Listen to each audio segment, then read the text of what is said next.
좋습니다. 그래서 펀드 매니저 김현준님의 5년 종잣돈 만드는 비법은 무엇일지 지금부터 또 배워보도록 하겠습니다. 아까도 말씀을 드렸지만 이 아껴 가지고는 부자가 되는 게 저는 어렵다고 생각을 해요. 끝까지 아껴봐야 아끼는 건 0까지밖에 못 아끼거든요. 근데 버는 거는 끝도 한도 없는 거예요. 1억을 벌 수도 있고 10억을 벌 수도 있고 100억을 벌 수도 있고 끝도 한도 없어요. 그 고민할 시간에 차라리 돈 버는 생각 더 하는 게 낫다. 그렇죠. 저는 이렇게 생각을 합니다. 만약에 우리가 5년이라는 시간을 두고 생각을 해본다고 하면 반드시 주식 투자를 해야 된다. 반드시 해야 된다라고 이제 말씀을 드리거든요. 그런데 주식하면 망하는 거 아니야? 위험한 거 아니야? 그런 이런 두려움이 제일 말씀을 많아요. 가장 많이 하시잖아요. 네. 그래서 제가 이 5년이라는 말씀을 드리는 겁니다. 5년이라는 기간이 충분히 주어진다라고 하면 주식시장이 오를 때도 있고 떨어질 때도 있지만 결국에는 우상향한다. 그렇습니다.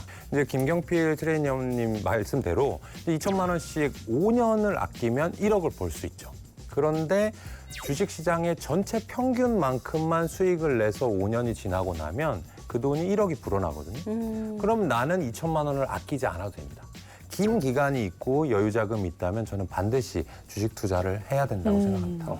장기적으로 5년을 볼 때 우상향하는 어떤 시장의 흐름이 있으니 네. 주식을 해야 된다고 보시는데 네. 그렇다면 우리가 어떤 거를 네. 투자를 해야 될지. 그러니까 어떤 사람은 어떤 투자 뭐 이런 네. 걸 좀 알려주시면 뭐 인덱스 좋을 펀드 것 이런 같아요. 거에 들어가야 되나요? 그러면? 네, 저는 이제 주식을 개별 기업을 투자하려고 하는 것은 상당한 공부가 필요하다고 생각하거든요. 네. 제가 항상 얘기하는 게 재무제표를 볼 줄 알게 된 이후부터 1년 이상 공부를 해야 개별 주식을 투자할 만한 어떻게 보면 자격이 주어진다. 저는 그렇게 얘기를 해요. 근데 아마 지금 내가 학업도 있고 생업도 있고 그 공부할 시간이 없단 말이죠. 네. 그런 사람들을 위해서 이제 존재하는 게 ETF라는 상품이 있습니다. ETF가 Exchange Traded Fund라고 하는 건데요. 말 그대로 거래가 되는 펀드입니다. 그리고 우리나라에서는 대부분의 ETF가 전체 시장을 한꺼번에 담는 꾸러미로 이루어져 있어요. 그게 어떤 얘기냐 하면 거기에 속해 있는 대부분의 기업들을 자잘하게 나누어서 펀드 매니저가 이미 구성을 해주고요. 거기에 따라서 나는 생각하지 않고 장기간 묻어두기만 하면 되는 거거든요. 그렇다면 주가가 좀 떨어진다고 하더라도 걱정이 없을 수가 있고요. 네. 그리고 개별 기업이 아니기 때문에 이런 변동성이 좀 적어서 마음 편하게 투자하기가 좋습니다. 자, 그러면 요약하자면 이제 ETF는 펀드의 장점과 주식 투자의 장점을 동시에 갖고 있는 것 같은데요. 하지만 이게 아무래도 투자다 보니까 결국에는 이건 또 리스크가 따르는 일 아니겠습니까? 제가 테마형 ETF를 주의하라 이렇게 말씀을 드려요. 지금 같은 경우는 2차 전지, 뭐 아니면 태양광, 풍력, 우리가 들어봤던 단어들 있잖아요. 그래서 경제신문에 막 나오는 그런 단어들이 막 뜨고 나면요. 개인 투자자들의 마음이 어떻게 되냐면 나도 메타버스 투자해야 되나? 나도 2차 전지 투자해야 되나? 근데 나 뭐 고를지 모르겠어. 맞아. 그러니까 이 묶여있는 ETF라도 사야지라고 생각한단 말이에요. 근데 ETF를 만드는 회사는 금융회사잖아요. 금융회사는 사실 수익률이 그렇게 중요하지 않아요. 여러분의 수익률이. 많이 팔면 끝이에요. 그러니까 매우 인기가 있는 테마만 골라다가 이른바 정점에서 테마형 ETF를 탁 만들어요. 그래서 제가 조사를 해보니까 지금까지 우리나라에서 테마형 ETF가 설정된 이후에 1년 수익률을 봤을 때 올라간 게 하나도 없어요. 항상 고점에서 증권사 창구에서 싹 팔고 맞아. 그때 개인 투자자가 그거를 등에 짊어지고 바닥에 고꾸라지는 거죠. 이건 놀라운 얘기다. 그래서 테마형 ETF는 꼭 조심해야 됩니다. 이제 ETF도 당연히 주식 투자랑 비슷한 리스크를 가지고 있어요. 어떻게 보면 한 기업이 아니라 전체 나라가 안 좋은 상황에 휘말리게 되면 지금 예를 들면 전쟁이 일어났다라든지 아니면 큰 지진이 일어났다라든지 이렇게 되면 그 전체 시장도 안 좋은 모습을 보일 수가 있게 되고요. 그렇기 때문에 저는 ETF를 사더라도 선진국 위주의 시장 그리고 전체 국가에 투자하는 것을 훨씬 더 권장하고 있습니다. 결론은 그럼 미국인가요? 저는 한국 시장보다는 미국 시장이 더 마음 편하게 투자할 수 있는 것이 지금 딱 저는 키워드를 딱 두 가지를 지금 기억에 남는 게 선진국하고 전기차 하면 사실 미국밖에 없으니까 네. 제일 단순하게 잘 모른다 싶으면 그냥 일단 미국으로 가야 되는 거예요. 근데 의외로 또 지금 중국이 또 전기차 시장에서는 굉장히 또 선전을 하고 있기 때문에 이런 것들을 잘 공부를 해서 들어가는 게 좀 맞는 투자라고 생각하신다는 거죠? 그렇죠. 여기에서 전기차를 선택할 거냐, 국가를 선택할 거냐 이런 것은 국가가 훨씬 더 안전하다고 볼 수 있고요. 또는 한 국가가 아니라 전체 세계 또는 아시아 북미 이런 식으로 권역별로 투자하는 ETF들도 많이 상장되어 있거든요. 그래서 내가 어느 하나의 업종이라든지 국가를 선택하기가 조금 어렵다라고 하면 여러 가지 ETF의 대안이 있을 수 있습니다. 그러니까 뭐 말씀하신 대로 월 수익에 그러면 몇 % 정도를 ETF에 투자해야 우리가 5년 안에 종잣돈을 마련을 할 수 있을까요? 저는 그 금액에 집착하기보다는 내가 50대, 60대 됐을 때 난 어떤 삶을 살고 있지? 나는 어떤 옷을 입고 있지? 난 어디에 집을 살지? 그것을 역산해서 돈이 얼마나 필요한지를 계산해 놓으면 여기에 ETF에 얼마에 투자해야 되는지가 역으로 나오게 됩니다.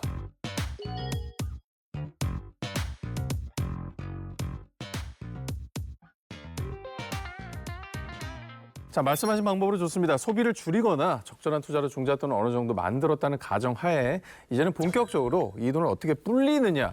이게 또 핵심 아니겠습니까? 김경필 님께서는 처음부터 이제 소비를 줄이고 저축을 좀 많이 해야 된다 이렇게 꾸준히 말씀을 해주셨잖아요. 네. 자, 이제 어떻게 불려야 됩니까? 자, 우리 경제가 굉장히 경기가 좀 침체되고 좀 좀 안 어렵지 좋습니다. 않습니까? 터널에 들어왔는데 터널이 마치 이제 좀 있으면 저기 빛이 보이니까 끝날 것 같다. 강원도 가보면은 터널 나오자마자 좀 이따 바로 또 터널 시작될 때가 있잖아요. 터널 엄청 긴 데도 있어. 엄청 긴 터널도 있어. 그러니까 이거는 우리가 알 수가 없어요. 그래서 아 너무 콕 집어서 말씀해 일단 주시네. 기본적으로 그러니까 투자를 굳이 하시려면 최소한 1억 정도 모은 상태에서 그 중에 일부를 뭐 분산 투자, 아까 말씀하신 뭐 ETF라든지 이런 걸 하는 거는 괜찮은데 내가 자본을 제대로 모으지도 못하고 남들 1억 모을 때 한 1,000만 원, 2,000만 원밖에 못 모았는데 그걸 주식시장에 들고 들어간다? 그거는 절대 안 될 일이다라고 말씀드리고요. 종잣돈을 모으셨다. 그러면 지금과 같은 이렇게 시장 금리가 올라가는 상황에서는 조금 더 금리형 저축에 집중하시는 게 좋겠다. 이렇게 말씀드리고 싶습니다. 좋습니다. 이 1억 원이라는 목표 금액의 중요성도 강조를 해주셨는데 그러면 이 노후 자금을 저희가 저축으로만 마련하는 궁극적인 방법은 무엇일까요? 가장 중요한 거는 저축을 할 때 본인과 재미있는 게임을 하듯이 하라. 이렇게 말씀드리고 싶어요.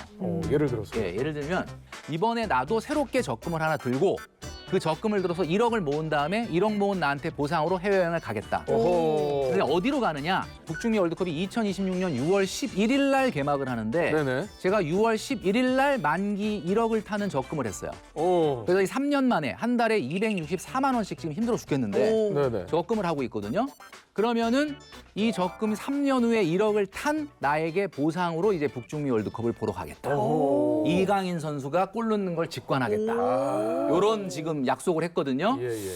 솔직히 말씀드리면 6달치 들어갔는데 벌써 지금 마음은 북중미 월드컵 경기장에 가 있습니다. 이 부분적으로 조금 나에게 주는 보상 같은 걸 설정해놓고 맞아요. 그걸 챌린지하는 느낌으로 저축을 맞죠. 해라. 바로 그 챌린지입니다. 제가 하는 게. 리워드. 우리는 리워드를 뭘 리워드 받을까요? 시스템이 들어있는 적금이죠.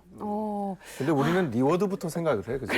저도 지금 계속 난 뭐 하지 생각을 했는데 제가 얼마 전에 SNS에 투명한 통유리 기차인데 밖에 이렇게 눈으로 돼 있는 유럽 쪽인 것 같아요. 어허. 스위스 아니에요, 스위스. 스위스 맞아, 그 스위스인 것 같아요. 그래, 영상 완전 저도 본것 설국열차 느낌이네. 그걸 너무 타고 싶은 거예요. 그럼 나는 그러면 그거를 설정을 하고 그 이자보다 더 나올 것 같은데요. 그러니까 1억 정도를 타면 한 500만 원 정도를 500만 원 정도 5% 설정을? 정도는 나한테 보상한다. 500만 원 정도 설정을 해서 생각하고 만든 건데 아, 오케이. 그건 좀 그건 안 정확하게 되죠. 하는데 몇 퍼센트인지를. 그러니까 기쁨이 2배가 되는 거예요. 일단 그렇죠. 모은 돈과 플러스 또 리워드의 보상을 그렇죠. 있기 때문에. 근데 요건 진짜 좋은 팁이네요. 그러니까.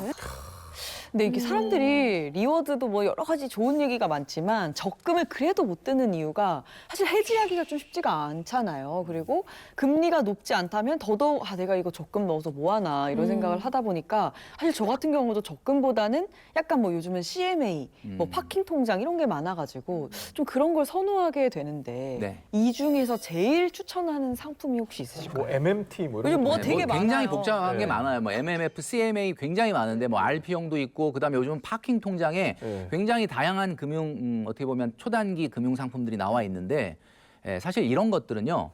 조건이 입출금이 자유롭다는 이유 때문에 이자를 많이 준다고는 하지만 예금보다는 이자가 높을 수가 없습니다. 그렇기 때문에 가장 좋은 건 목돈은 예금, 그다음에 적립형은 무조건 정기 적금을 해라. 이렇게 말씀드리고 싶습니다. 자, 그럼 이번엔 김현준 님께 좀 질문을 드려보겠습니다. 여윳돈 뭐 3억을 투자해서 5년 동안 종잣돈 뭐 4억을 모으는 게 이제 네. 뭐 기준으로 삼는다는 말씀을 해주셨는데 자, 그럼 좋아요. 어떻게 이걸 활용을 해야 되겠습니까? 우리가 주식을 투자해야 된다 제가 그렇게 말씀드렸는데 그 기간에 대해서 설명할 필요가 먼저 있을 것 같아요. 우리나라뿐만 아니라 전 세계 경기는 이렇게 오르락 내리락 확장 수축 국면을 반복을 하거든요. 평균적으로 3년이면 경기가 순환을 합니다. 3년의 여유 시간을 가진다 그러면 내가 돈을 잃을 가능성은 상당히 적다. 이렇게 한마디로 쭉 묵혀라 이런 얘기인 것 같은데 그러면 조금 더 욕심을 내서 한 4년이나 5년 네. 이건 어떤가요? 그러면 확률이 훨씬 더 올라간다라고 할 수 있겠죠. 적금하고 예금은 내가 최초에 계약하는 그 금리만 계속 주게 되어 있습니다. 일반적으로는. 그럼 시간이 길어지면 길어질수록 인플레이션에 대한 걱정이 되게 돼요. 그런데 주식이라고 하는 거는 기업에 투자하는 거고 기업은 우리가 물가가 올랐다는 건 뭐죠? 우리가 구매하는 물건의 가격이 오른 거잖아요. 그만큼 주가의 배당 반영이 되는 거예요. 그렇죠. 기업이 물건을 파는 가격이 올랐으니까 매출액과 이익이 똑같이 올라가는 거예요. 그러니까 주식은 애초에 인플레이션을 방어할 수 있는 수단이거든요. 인플레이션도 방어되고 시간이 길어지면 길어질수록 벌 수 있는 확률이 올라가니까 시간을 많이 주면 줄수록 우리는 돈을 더 많이 벌 수 있게 됩니다. 뭐 제가 궁금하다기보다 우리 많은 시청자분들이 이 질문을 너무 저한테 제발 좀 해라 지금 이지혜 너 앉아서 뭐 하냐라고 하실 것 같아서 조심스럽게 한번 질문을 드려봅니다. 지금 그렇다면 어떤 걸 사야 하는 걸까요? 저는 이렇게 얘기를 드릴게요. 제가 뭐 방송이니까 당연히 무슨 종목을 찝어서 드리는 거는 그건 안 어렵고요. 그건 안 됩니다. 다만 여러분들이 이거는 필수 소비재야. 음식료 같은 거 있죠? 또는 자동차 타이어 같은 거 있죠?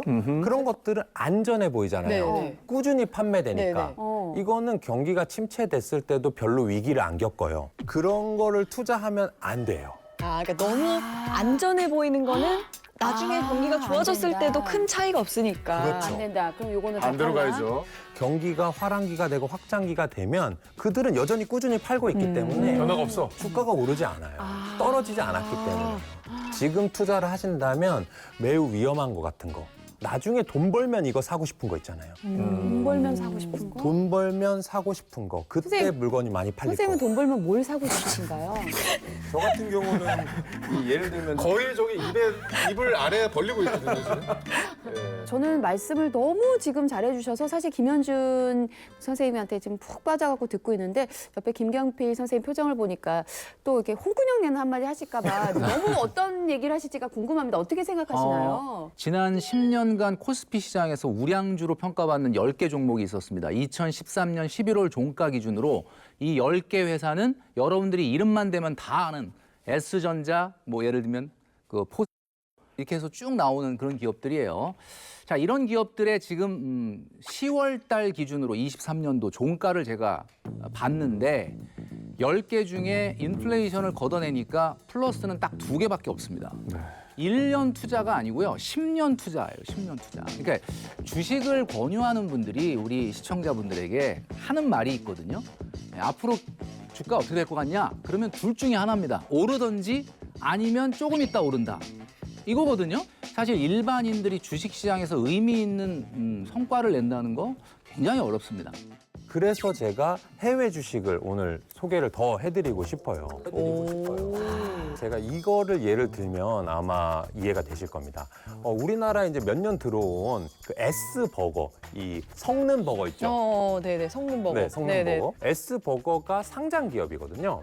그런데 우리나라에 이렇게 먹는 거, 햄버거, 외식 산업으로 상장된 기업은 거의 없습니다. 옛날에 버거 업체가 상장돼 있었는데 상장 폐지됐어요. 왜냐하면 성장성이 떨어지는 거예요.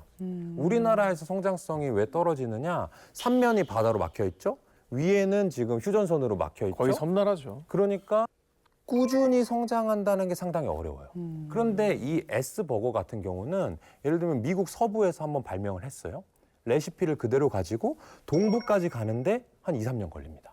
그러면 뉴욕 사람들도 와 S버거 맛있는데 하다 보면 또 몇 년 지나면 이제 텍사스 사람들도 아 맛있다. 그러고 나면 이제 유럽, 영국 갔다가 싱가포르, 홍콩, 서울 이렇게 오는 거거든요. 이 얘기는 뭐냐면 나도 이해할 수 있고 너도 이해할 수 있는 맛있게 만든 햄버거는 계속 많이 팔릴 거야 라고 하는 간단한 명제만으로도 10년 동안 성장하는 기업을 투자할 수 있는 거예요. 아하. 그러니까 우리나라의 어떤 기업의 성장의 곡선보다 이 외국의 회사의 곡선은 훨씬 더 길다라고 볼 수 있어요. 외국이라고 볼 게 아니라 미국을 말씀하시는 거겠죠? 네, 상대적으로 미국에 그런 기업들이 많이 상장돼 있죠. 네. 그 세금적으로도 뭐 차이가 있다면서요? 그렇죠. 미국 주식 같은 경우는 샀다 팔았다 할 때마다 세금이 발생할 수 있는 거잖아요. 그런데 제가 성장 곡선이 매우 길다라고 했기 때문에 어허. 안 팔고 기다리면 마지막에 한 번, 뭐 5년에 한 번, 10년에 한 번만 세금을 낼 수 있는 거니까 저는 세금이 두려워서 해외 주식을 안 하는 거는 뭐 옛날 말로 구더기 무서워서 장 못 담그는 그런 격이라고 생각하고 반드시 우리가 일반 투자자라고 했을 때 개별 기업을 난 투자하고 싶다라고 하면 해외 주식과 같이 브랜드 가치가 높고 성장 곡선이 긴 회사들을 빼놓고 투자하는 것은 좀 아쉬운 결론을 낼 수 있을 것 같습니다. 자, 오늘은 고령화 시대에 맞춰서 노후자금 만드는 방법에 대해서 얘기를 나눠보았습니다. 네, 쭉 이제 이야기를 듣고 보니까 저축과 투자 뭐 두 분야에 대해서 뭐 열심히 공부를 해서 잘만 활용하면 노후에 철저한 준비가 되지 않을까. 저는 조금 희망이 보이는 것 같다는 생각이 듭니다. 예. 네, 저는 뭔가 오늘의 결론은 결국 그 두 분야 다 알고 있어야 되는구나라는 생각이 드는 것 같아요. 그래서 마지막으로 두 분께서 은퇴를 앞두고 노후를 걱정하시는 분들께 한마디씩을 해주신다면 어떤 조언을 주실까요? 여러분들이 여러분의 현직에 있는 일 외에 그 현직이 끝나고 나서 정말 평생 너무너무 행복하고 정말 즐겁게 할 수 있는 제2의 잡을 만드는 게 가장 중요한 노후 준비다라고 생각을 합니다. 네. 제가 처음 말씀드린 게 개인의 성향 그리고 각자의 재무 설계에 따라서 그리고 본인이 결정하셔서 하신다면 욕심 안 부리고 그리고 남하고 비교하지 않으면 이미 당신은 부자다. 그렇게 말씀드리고 싶습니다. 걱정 없는 노후를 위해서 특급 노후를 전수해 주신 두 분, 머니 트레이더 김경필님 그리고 펀드 매니저 김현지 오늘 고맙습니다. 감사합니다.